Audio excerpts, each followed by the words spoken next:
Hello, you're watching TVP World News. I'm Milasz Rawiński. Two Russian fighter jets have violated the safety zone of a Polish-owned Petro-Baltic drilling platform in the Baltic Sea. The incident took place shortly after three Russian military aircraft breached Estonia's airspace.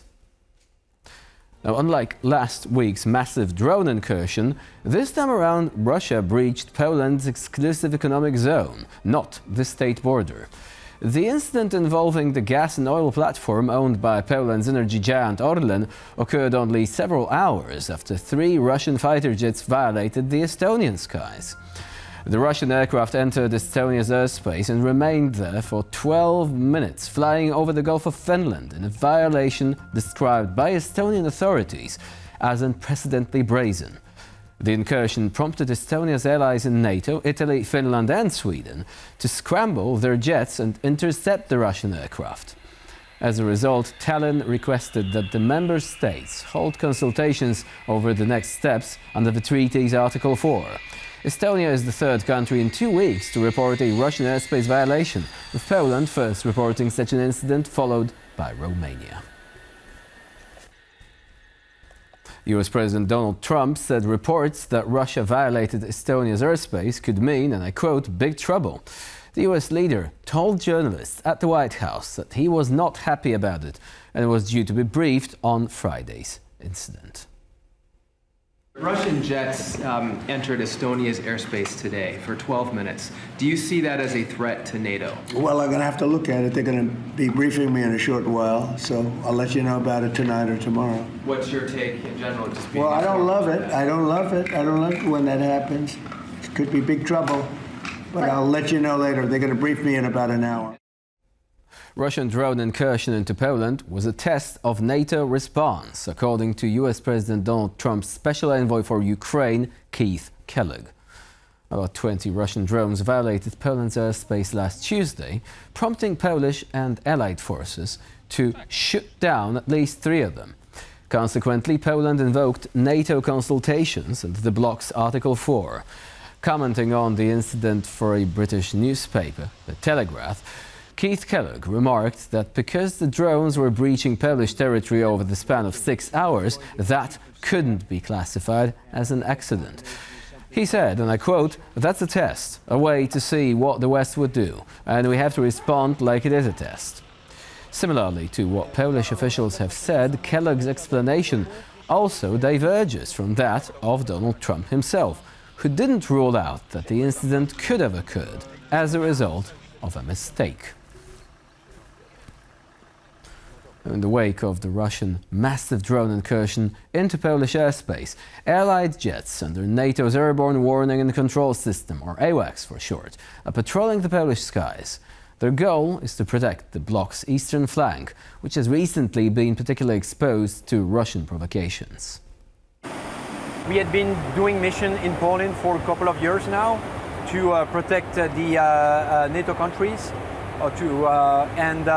and what happened last week in Poland reminds everybody actually that something can happen, and that it's why we are here again today to have a look of what's going on to make sure that the NATO sky is protected. If there's any threat coming towards NATO, it could be any kind of air threat towards NATO, then we want to make sure that we detect it as early as possible. We share this information with our NATO units so that the Combined Air Operations Center, who has the authority then to take further tactical actions, has the information in time to react. That's what we are doing. The European Union pushes ahead with new sanctions on Russia. The package must be approved by all EU member states, including Moscow-friendly Hungary and Slovakia. Franciszek Pilis has more. After a call to action from President Donald Trump, the European Union has moved ahead with plans to yet again tighten economic sanctions on Russia in response to Moscow's refusal to engage in meaningful peace negotiations with Ukraine. The proposed 19th sanctions package is one of the toughest yet, targeting the source of Moscow's income used to fund the Russian war machine. So we are banning imports of Russian LNG into European markets. It is time to turn off the tap. Following the trail of Russian energy exports, Chinese and Indian entities involved in Russian trade will also be hit.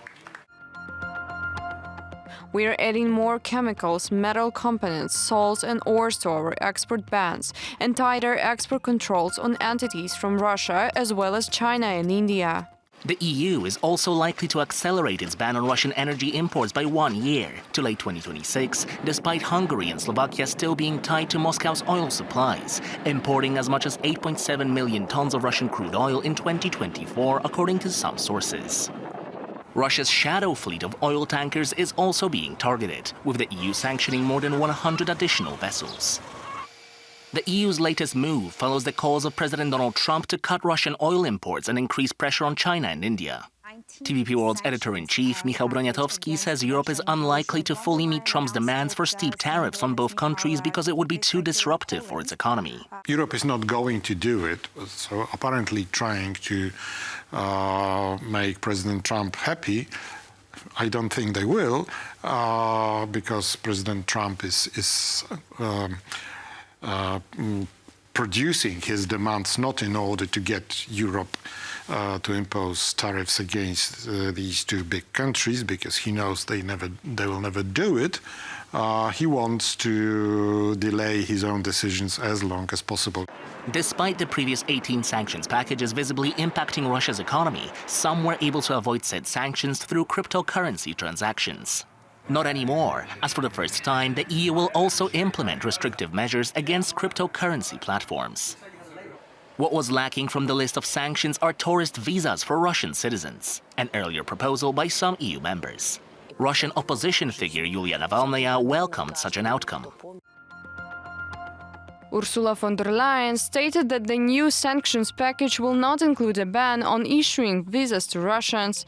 I appreciate that the European Commission authorities made a fair distinction between ordinary Russians and the regime. Before these sanctions enter force, all 27 EU member states have to unanimously approve the package in the coming weeks. Hungary has stubbornly held onto Russian fossil fuels, as the country receives a discount on those purchases. As the Financial Times report, this has prompted the European Commission to aim for the release of 550 million euros in frozen funds to Hungary to gain Prime Minister Viktor Orbán's approval for a new package of sanctions on Russia, underlining the EU's commitment to have these sanctions enter force. For TVP World, Franciszek Pilis. The latest package of sanctions on Russia doesn't include a ban on Russian citizens entering Europe. While the Russian opposition welcomed that decision, with Yulia Navalnaya saying that she appreciates that the European Commission made a distinction between, and I quote, ordinary Russians and the regime, the Ukrainians have a different opinion on that. In an interview with TVP World, Ukrainian MP Kira Rudik said she strongly disagrees, explaining that such a move would make for a firm response to Russia's recent large-scale drone incursion into Poland, a response that, in her opinion, both NATO and the European Union lacked. If you look at it right now from a normal person's standpoint, there was not an answer from NATO and not an answer from European Union to Russia's drone incursion to Poland. So there were some talks, there was some statement, there were condemnation, but no real answer to this attack. And banning visas would be a good answer because all the Russians will feel it. I think this is an attempt to say that this is Putin's war, but it is not.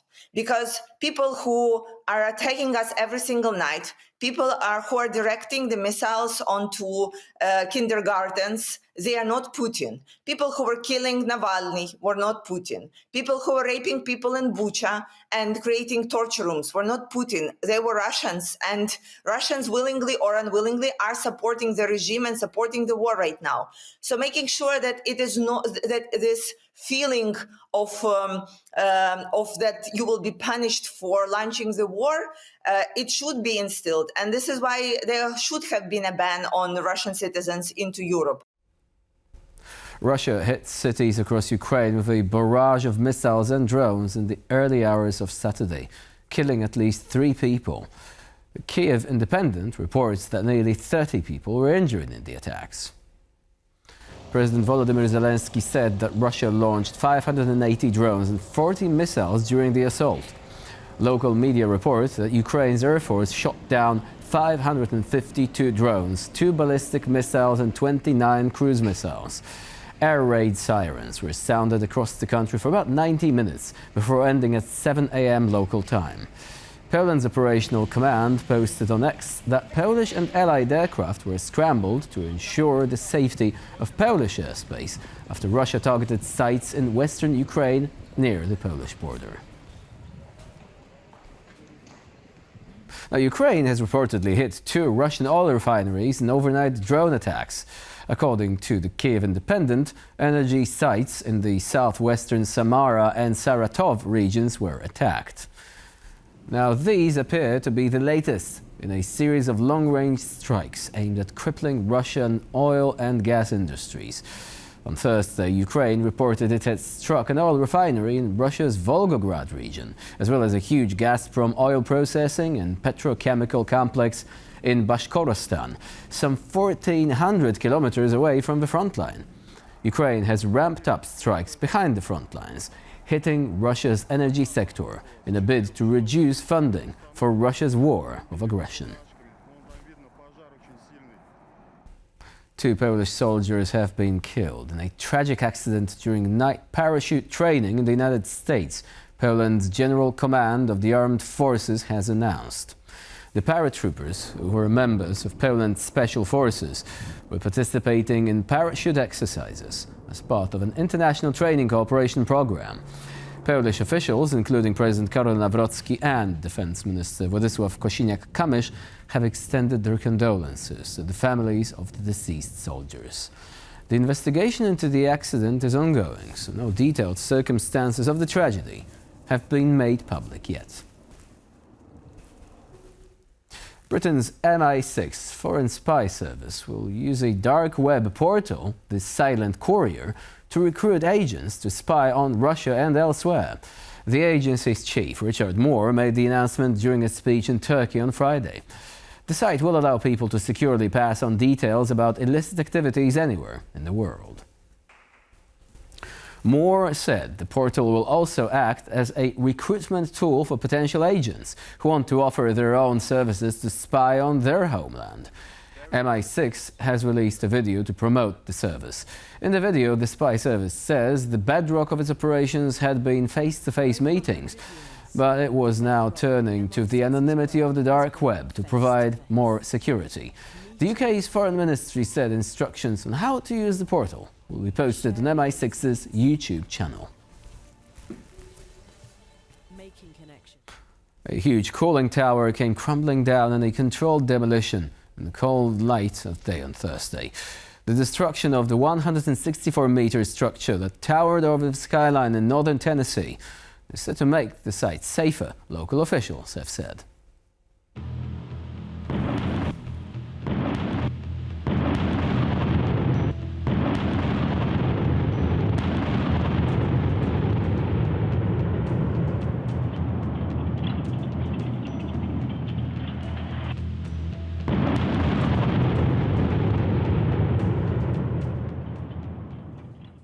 French retail giant Carrefour is considering leaving the Polish market. The move was prompted by the company's plans to limit the amount of assets across the world in a bid to cut costs. After nearly 3 decades in Poland, Carrefour could be leaving the country. According to French media, the retail chain has hired JP Morgan to evaluate costs and search for potential buyers for its retail spaces and shopping centres. When asked by private broadcaster TVN, however, Carrefour did not provide a clear response. Carrefour's official statement for TVN. Halfway through the implementation of its Carrefour 2026 strategic plan and in response to changing market conditions, the Carrefour Group has launched a review of its business portfolio, covering all areas of its operations and organizational models. The company runs 800 shops, including supermarkets and convenience stores, as well as 40 shopping centres in Poland. It also employs 10,000 people across the country. The possible departure comes amid growing competition from rapidly expanding discount chains. In 2025, Carrefour's sales in Poland fell by 3.3% compared with the previous year, totaling €2.4 billion. And that's all for now on this news bulletin. Please stay with us here on TVP World for more latest news and updates.